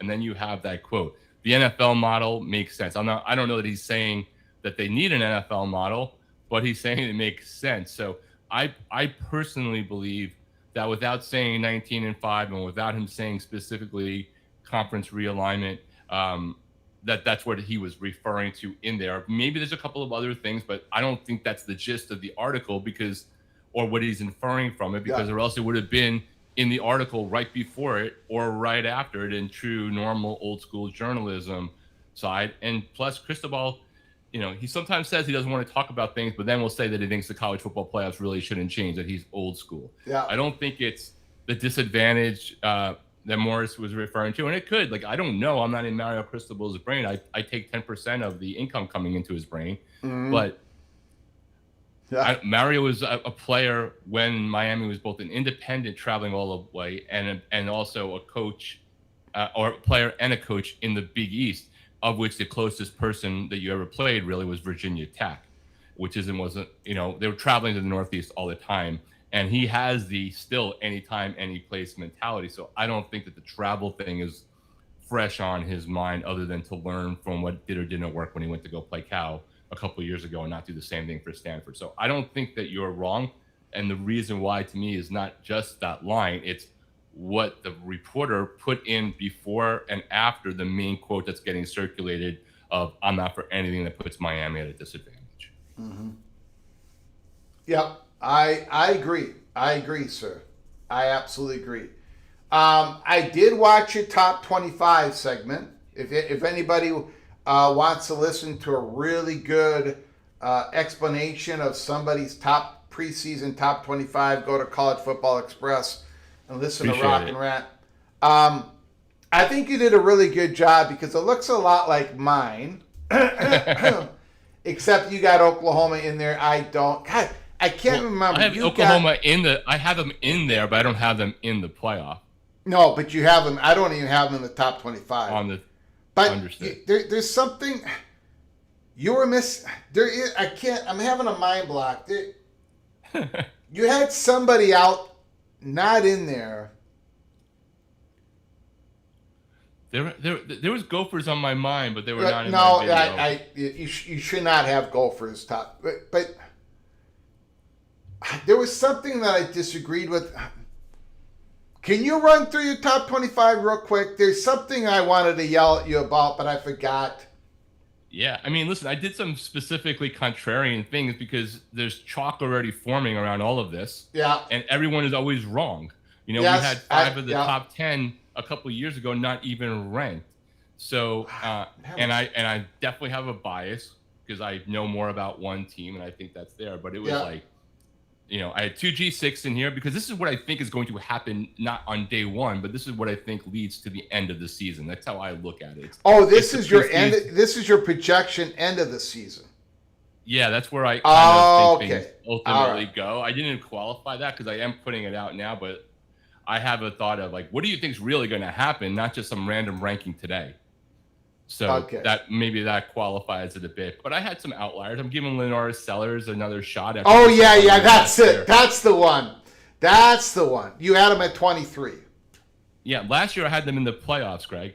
So Yeah, I fell out of love with them because they made me look really stupid. And look, I'm one of the only people that did another video on my channel going through my last year's playoff predictions and basically owning that I got 2/3 of them wrong and why. So I'm trying to be personally accountable. Yeah, well, that's good. And unfortunately, I am as well, and it's bad news every single year. It is, but I was still about 500 on the regular pick, so I'm not changing my name to be like Cole Jr. South Carolina could not block Jose, Breeze Frey, Johnny Blaze, Run with Scissors, and Adam Rogue, who are in the chat. The South Carolina offensive line could not block those people. So therefore, I think Shane Beamer is going to be out of a job. Now they do have a very easy beginning of the schedule. So They do. And they do not have the worst SEC schedule. But like I've been in love with Lenora Sellers. He disappointed me greatly last year. Yes. Shane Beamer is kind of meh. It's really Lenora Sellers. Can you save Shane Beamer's job? Yep. And I think they may have done enough on the offensive line to make Lenora Sellers be able to run for reason, not run for his life. But I could be very wrong on that. But if you think I was going to put the Florida Gators in as another SEC team right there, you're all high. I did not have Florida in my. I do not have Florida in my top 25. But I'm predicting they will squeeze in there by the end of the season. Yes. Yeah, I think Summerall's a good hire for them. I don't have any doubt whatsoever that will. I don't think he's Billy Napier Part 7 on top of 3 other bad coaches. I just don't think it's this year because they don't have the easiest SEC schedule. Yeah. But could be wrong there for sure. You know, an early one will be when they match up against Auburn. One of those teams probably has a better shot of having the. I don't think there's an Indiana out there, but if you do the whole. Who has the most transfer people and a new head coach with this history of turning things around and all that blah, blah. I think that's one of those 2 games that one of those teams maybe has a better season as a result. But I'm not crapping on that hire. I just don't think it's this year. Mm-hmm. Yeah, I mean, I'd be wildly wrong. I really like Aaron Philo. I know he hasn't played much, but, you know, there was a time before he went to Georgia Tech, he was committed to Minnesota. He was committed to PJ Fleck. They absolutely loved him. They loved his arm. And then he went to Georgia Tech, and they loved him. But they couldn't play him in front of Haynes King, right? Of course not. So then he went to Florida, and look at the offensive coordinator followed him. So again, here's a guy that no one has really seen play, but those who have seen him throw the football say that he's legit. So, and of course Jayden and Bob, I'm a big fan of. So, I think they're going to do pretty good this year, but I do not have them in the first top 25. Yeah, you're a wise man, at least on that one. All right. And I appreciate you not putting Miami at number 1 because at least that for sure makes sure that it's not complete death. A jinx, a death blow. For the season. I don't know. My top 25 is a mixture of. Now you got the Buckeyes number 1, right? No, I have Oregon number 1. I have the right. Buckeyes number 3. Yeah, okay. I got Buckeyes 1, Miami 2. Mine is a mix of convoluted, logical thinking. Some of it is what you deserve. Some of it is what I think you're going to get there. It's a mixture of everything. So it's very difficult to follow unless you are in my mind, which you don't want to be. Buckeyes number 1. Miami deserves 2. Darren Mensah. They're absolute. I know they lost a lot, but they got a lot. So Miami at number 2. The only reason I don't have Indiana ahead of Miami because Darren Mensah, I got him a couple levels higher than Josh Hoover. I think Hoover's a good quarterback. I think Indiana has a running back that nobody knows about. I think he's going to be a superstar. But again, I'm going. And then Texas, number 4. I think they're going to end up in the national championship game. But they don't deserve a 1, 2, 3. And so it's a mixture of everything that's going on in my crazy head. But I got Miami at number 2. Yeah, I do too, because I don't want anybody to say I was completely being a homer, but I actually believe that. But, it definitely seems like there's a group think or an accurate think. Right? There's almost like this 1 to 7 tier, it seems like, out there across everyone. So, again, everyone's either wrong. Last year, Clemson and Texas, right? National title contenders for a lot of people, not everyone, 1 and 2. That didn't really work out well. I mean, Texas almost had a shot at getting into the playoff, and Clemson had a terrible season when it was all said and done relative to expectations, not in the NFL draft. Maybe that's starting again. I think the Big 12 is getting disrespected again, especially in the top 10. Texas Tech in particular.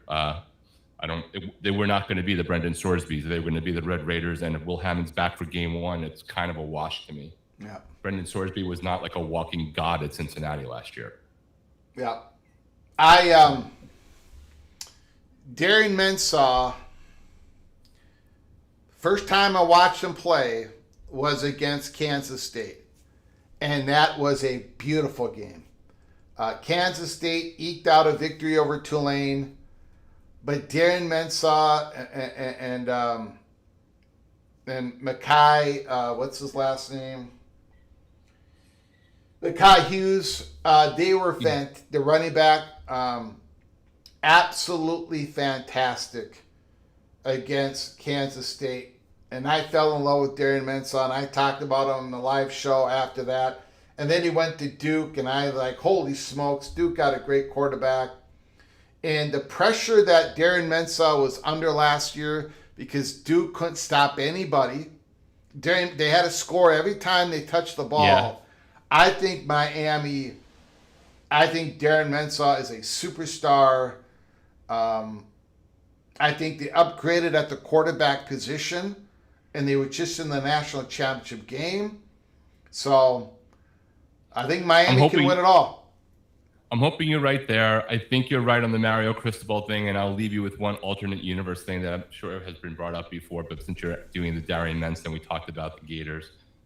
Imagine the multiverse where North Carolina boosters stay the freak out of the way, and instead of getting Bill Belichick in and the disaster that has ensued, instead you got the guy you were about to get, and you got John Sumrall, and guess who was coming with him?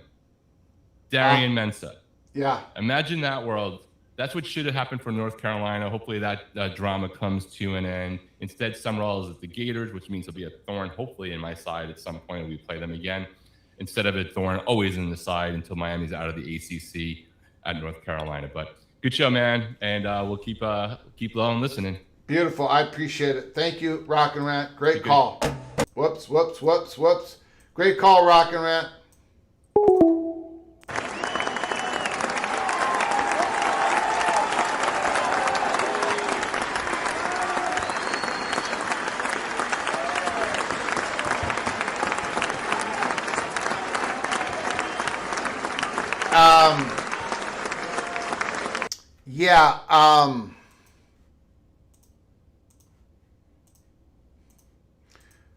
The thing is,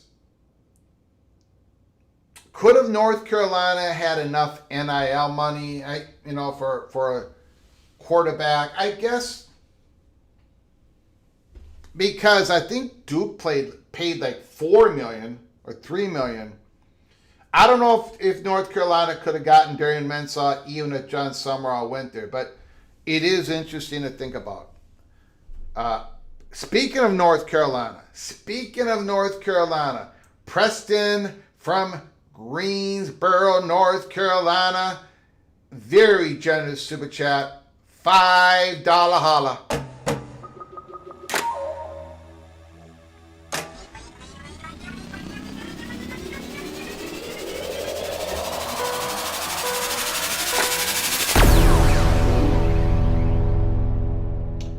Preston from Greensboro. This is the most informative college football program around.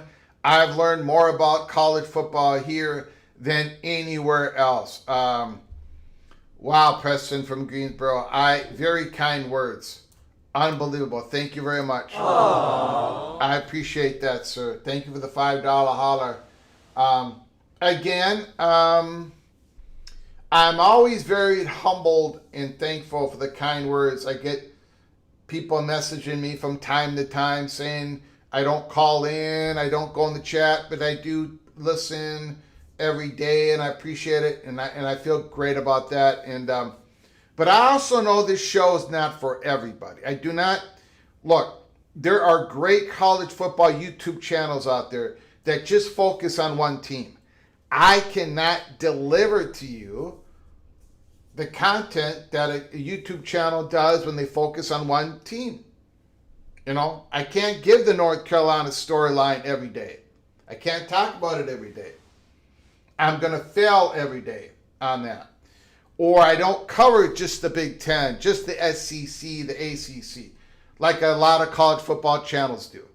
And they do a great job. So this show is not for everybody. In how I do it stylistically and how I talk, and I do sing on this channel, and I do cry, and I do dance in my chair. There's a lot of things that I do here that could turn off, that do turn off a lot of people. But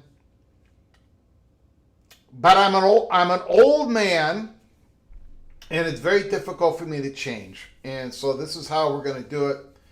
But I did make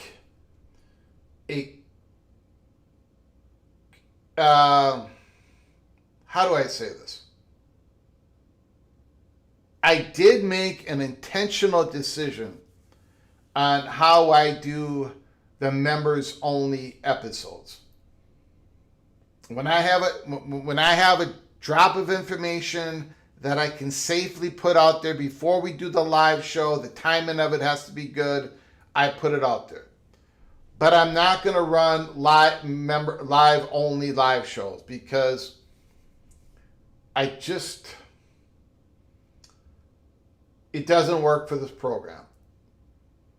But I do acknowledge that people don't want to give gift memberships to a program like this if we're not going to do that. I completely understand the logic. Thank you, Preston from Greensboro, for the very kind words. Thank you for the $5 holler. I appreciate it. Mama Duck, Clemson Tiger. Greg, you really do grow on people in a good way. Look forward to our everyday interactions. You look forward to my grading personality and my grading singing. Thank you, Mama Duck. I appreciate the kind words. Thank you very much. I do grow on people. Yes, like a virus. Like a virus, Mama Duck. Golden Gopher virus. Okay. Old Dad, nothing will surprise me in Tallahassee if they win 10 games this year, or they might lose 10 games this year. Mensah is the best quarterback in college football. Chels, everybody thinks their team is going to surprise. Not me, Chels. Not me. I know my team is going to surprise. Again, I do want to thank Ryan Brooks, LSU Tiger, OBD Don, LSU Tiger, Preston from Greensboro, North Carolina, Tar Heel, Golden Bear, Cal Bears, the Pirate Gator, Kenneth Maynard, Josino, the Purple and Gold OBD Don, Purple and Gold OBD Don, the Evil Badger, Wisconsin Badger, Gable TH7829 $2 holler. I apologize. I did not see this earlier.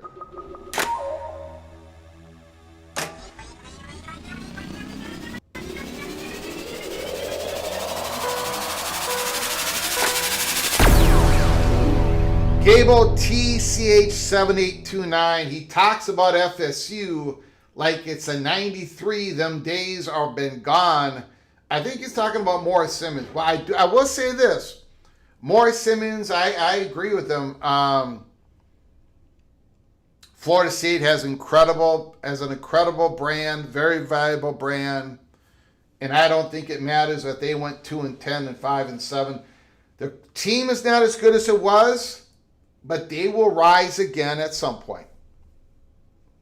Probably not under Mike Novell, but you never know. But they'll come back. I don't think we're anywhere near going from a P2 to a P1. But I could be wrong. I could be absolutely wrong. Preston from Greensboro, Eva Badger. I appreciate all you guys' generosity. Thank you so very much. I want to thank everybody in the comments section, the phone calls. And again, we'll come back Friday, August 14th. Going to be another beautiful day to talk college football. From all of us to all of you, until next time, please y'all take great care of each other. And as always, God, family, Golden Gophers.